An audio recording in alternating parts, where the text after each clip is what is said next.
चूला देवी। देखिए, देवराज ब्राह्मण चोरी करने के बाद भी भगवान शंकर के धाम गया है। उसका एक कारण था कि देवराज ब्राह्मण की माता एक लोटा जल शिव को समर्पित करती। कितना जल? जम के बोलिए जरा। एक लोटा। और आप सबको कहूंगा, शिव मंदिर में प्रतिदिन एक लोटा पानी, एक लोटा जल अवश्य अवश्य चढ़ाना।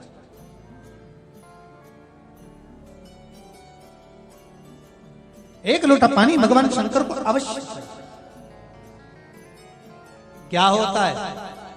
3 दोष समाप्त होते हैं एक लोटा पानी शिव जी को चढ़ाने से। 3 दोष। पहला पितृदोष, दूसरा वास्तु दोष और तीसरा कालसर्प दोष। जब हम घर में से जल लेकर जाते हैं तो हमारे घर का पानी जब जाता है तो घर का जो वास्तु केंद्र होता है वो रसोई घर होता है। रसोई घर में से जल ले जाकर शिव जी को चढ़ाते हैं तो उससे वास्तु दोष समाप्त होता है। दूसरे नंबर पर है पितृदोष। घर का जो मटका होता है, परिंडा होता है, हंडा होता है, वो पितरों का स्थान होता है। उस पितरों के स्थान पर जो जल भरा होता है उसमें से अगर भाग भगवान शिव को चढ़ाया जाए तो पितरों का देवता आर्यमा भगवान शंकर के कहने पर चलता है। इसलिए वो भाग जब शिव को प्राप्त होता है तो आर्यमा संतुष्ट होकर पितरों को भी फल प्रदान करता है। तीसरे नंबर पर कालसर्प दोष। भगवान शंकर को एक लोटा पानी अगर चढ़ा रहे हो, भगवान शिव पर एक लोटा पात्र जल का अगर चढ़ा रहे हो तो आपका कालसर्प दोष समाप्त। कालसर्प दोष होता कैसे? शंकर भगवान का चढ़ा हुआ जल तुलसी जी में चढ़ाने से पत्रिका में कालसर्प दोष हो जाता है। जैसे माँ जो होती है ना, घर की जो माँ होती है, अगर गर्भ में बच्चा है, गर्भ में संतान है, और वो शिव जी पर अगर एक लोटा पानी जैसे शंकर जी पर जल चढ़ाया, थाली में सारे भगवान को निला लिया, गणेश जी, देवी जी, शंकर जी, सारे देवताओं को एक ही थाली में रखकर स्नान कराकर वो शंकर का चढ़ा हुआ जल जब चढ़ाया जाता है तुलसी जी में ले जाकर लोग डाल देते हैं, उससे जो बच्चा जन्म लेता है उस बच्चे की पत्रिका में कालसर्प दोष आ जाता है।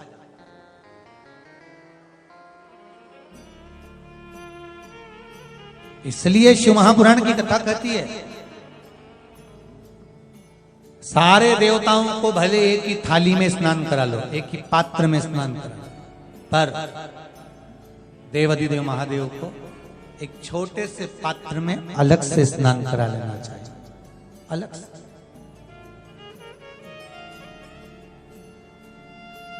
और उस पात्र का जल शिव जी को समर्पित करा हुआ जल तुलसी जी में नहीं डालना। तुम्हारे घर में जो पौधा हो आप उसको उसमें समर्पित कर दो। जैसे बेलपत्री चढ़ाने के बाद जल चढ़ाना या जल चढ़ाकर बेलपत्र चढ़ाना।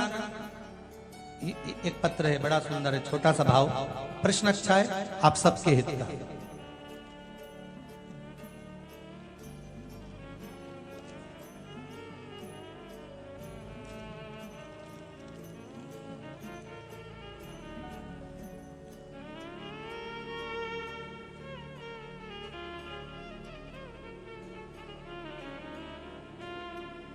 अरुणा जी अग्रवाल जयपुर, झरना जी अग्रवाल जयपुर राजस्थान से इन्होंने प्रश्न किया है, गुरुदेव दूध, कच्चा दूध केवल शिवलिंग पे चढ़ाना चाहिए या पूरे शिव परिवार पे चढ़ाना चाहिए? प्रश्न अच्छा है। और शिव महापुराण की कथा रुद्राक्ष उत्सव चल रहा है तो आप उसको समझें। दूध केवल शिवलिंग पे चढ़ाना चाहिए या जो शिवलिंग के आसपास में सभी परिवार विराजमान होता है उस पे भी चढ़ाना चाहिए? अगर लिंग पुराण आप उठाकर देखेंगे तो लिंग पुराण में एक बड़ा सुंदर संवाद आता है जिसमें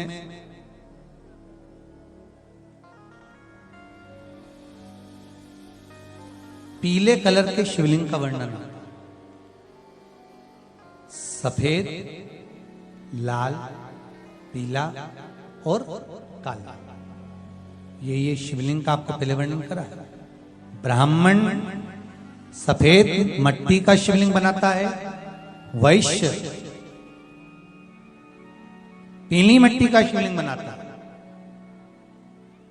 क्षत्रिय लाल मट्टी का शिवलिंग का निर्माण करता है, शूद्र काली मट्टी का शिवलिंग का निर्माण करता है। काली मिट्टी के शिवलिंग का निर्माण करता है। ये जो वर्णन किया गया है कि उसमें लिंग पुराण के अंतर्गत एक पीले शिवलिंग का वर्णन आता है कि पीला जो शिवलिंग होता है उस शिवलिंग का भाव कितना सुंदर बताया गया है। उसमें व्याख्यान वर्णन में आप अगर पढ़ेंगे देखेंगे लिंग पुराण के अंतर्गत तो उसमें आता है कि दूध जब आप देव अधिदेव महादेव के शिवलिंग पर समर्पित करते हो तो शिव महापुराण की कथा कहती है, लिंग पुराण कथा कहती है, नर्मदा पुराण, स्कंद पुराण, पद्म पुराण, अग्नि पुराण, सारी पुराणे वर्णन करती है। वराह पुराण, ब्रह्मवेत्ता पुराण, ये जितनी पुराणे सब वर्णन करती है कि जब शिवलिंग पर हम दूध चढ़ाते हैं तो केवल शंकर भगवान के शिवलिंग पर दूध चढ़ा देने से संपूर्ण परिवार पर दूध चढ़ जाता है। अलग से हमें कहीं चढ़ाने की जरूरत नहीं, अलग से हमें कहीं दूध ले जाकर चढ़ाने की जरूरत नहीं कि हमें गणेश जी को अलग से चढ़ाना पड़ेगा, देवी जी को अलग से चढ़ाना पड़ेगा, कार्तिकेय जी को अलग से चढ़ाना पड़ेगा या नंदी को अलग से चढ़ाना पड़ेगा।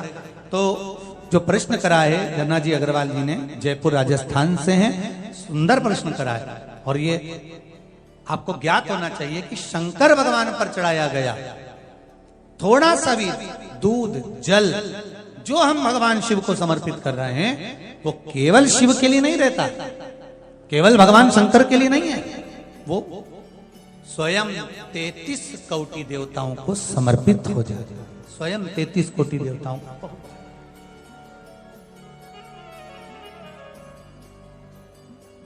अलग से देने की जरूरत नहीं होती।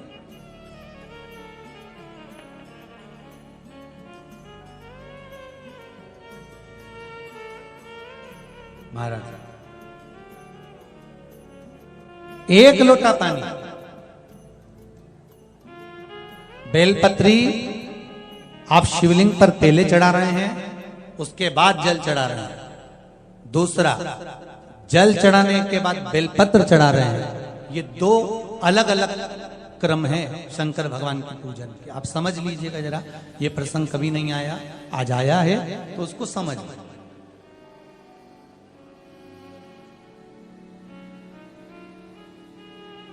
पहले बेलपत्र, उसके बाद में जल जो चढ़ाया जाता है ये रोग मुक्ति के लिए चढ़ाया जाता है। काय के लिए चढ़ाते हैं अपन? रोग के निवारण, रोग मुक्ति के। जैसे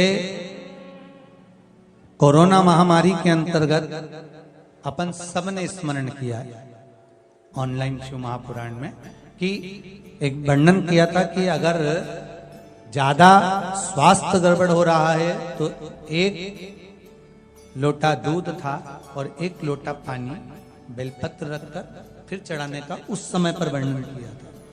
आप लोगों ने, कई लोगों ने उसको किया भी और उसका लाभ आपको मिला भी। उसी तरह आप शिव मंदिर में जाकर दर्शन करेंगे तो दो चीजें अपने को दर्शन करने को मिलेगी। एक भक्त आता है शंकर जी के मंदिर में, लोग भाव से पहुंचते हैं तो पहले वो क्या करते हैं, पहले बेलपत्री चढ़ा देते हैं फिर जल चढ़ा देते हैं। और एक भक्त जो शिव मंदिर में पहुंचता है पहले जल चढ़ाता है फिर बेलपत्र चढ़ाता है। दोनों का अलग अलग क्रम है, दोनों का अलग अलग भाव वर्णन है। पहला, अगर बेलपत्र चढ़ाया है और उसके बाद अगर आप शंकर भगवान पे जल चढ़ा रहे हो तो ये रोग मुक्ति के लिए होता है। जैसे बड़े रोग किसी को हो जाए, रोग किसी को घेर ले तो वो बेलपत्री चढ़ाने के बाद फिर जल चढ़ाएगा तो उसको रोग थम जाएगा और फिर वो रोग आगे नहीं बढ़ेगा, आगे नहीं बढ़ेगा। रोगों को थामने के लिए बेलपत्री पहले फिर जल। और जब कुछ कार्य के लिए आप, सिद्धता के लिए आप, अच्छे कार्य के लिए आप, मन की प्रसन्नता के लिए, आनंदता के लिए आप शिव आराधना कर रहे हो, आप शंकर की आराधना कर रहे हो, तो आप जल चढ़ाकर फिर बेलपत्री चढ़ाए, उसका लाभ आनंद में। आपने जल चढ़ाया, उसके बाद बेलपत्र चढ़ाया।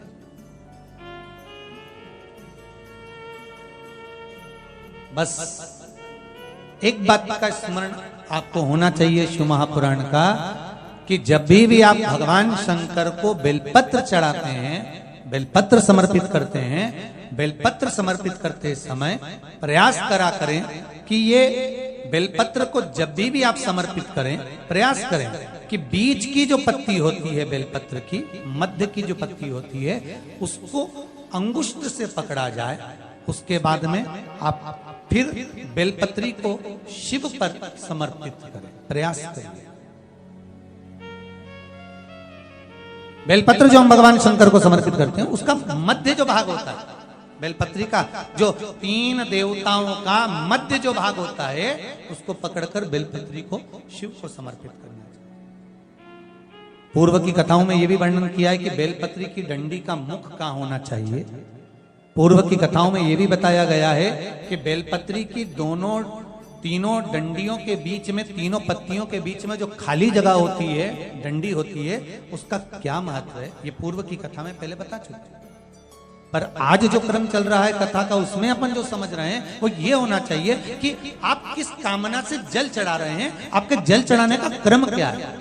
अगर आप रोग मुक्ति के लिए चढ़ा रहे हैं तो पहले बेलपत्र चढ़ेगी, फिर जल चढ़ेगा। आप कार्य सिद्धि के लिए चढ़ा रहे हैं, पहले जल चढ़ेगा, फिर बेलपत्र चढ़ेगी। और यदि कोई विशेष कार्य है आपका, जो आपको भगवान शंकर से जाकर कहना है, कोई विशेष कार्य, जैसे ब्रह्मलोक में ब्रह्मा है, बैकुंठ में भगवान विष्णु है, पर संसार सागर में, ब्रह्मांड में, मृत्यु लोक में अगर कोई देव है तो वो देव अधिदेव महादेव, वो देव अधिदेव महादेव। एक भरोसा होता है शंकर का, भगवान का एक भरोसा होता है